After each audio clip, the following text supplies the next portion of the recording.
என்னுடைய பெண் பிள்ளைக்கு நான் மணமகன் தேடுகிறேன். எப்படிப்பட்ட மணமகனை தேட வேண்டும்? ஹஸன் இப்னு அலி ரலியல்லாஹு அன்ஹுமா சொன்னார்கள், நீ உன்னுடைய பெண் பிள்ளைக்கு ஒருவரை மணமுடித்து கொடு, அவர் அல்லாஹ்வை அஞ்சக்கூடியவராக இருந்தால். அந்த காரணம் சொல்றாங்க பாருங்க. ஃபைன்ன ஹப்பஹா அக்ரமஹா, அவர் உன் பெண்ணை நேசித்தால் கண்ணியப்படுத்துவார். நீ மணமுடித்து கொடுக்கப்படக்கூடிய அவன் உன் பெண்ணை நேசித்தால் கண்ணியப்படுத்துவான். தக்குவா இருந்தால், அல்லாஹ்வின் அச்சம் இருந்தால், அல்லாஹ்விற்கு கட்டுப்பட வேண்டும் என்ற தன்மை இருந்தால். வஇன் அபகதஹா, ஒருவேளை அந்த பெண் அவனுக்கு பிடிக்கவில்லை, வெறுத்து விட்டால், லம் யظ்லிம்ஹா, அந்த பெண்ணுக்கு ஒருபோதும் அவன் அநீதம் இழைக்க மாட்டான்.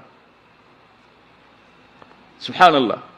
கண்ணியத்துக்குரியவர்களே, இந்த ஒரு நடைமுறை எம்முடைய ஆண் பிள்ளைகளுக்கும் பெண் பிள்ளைகளுக்கும் தெரிவிக்கப்பட வேண்டும்.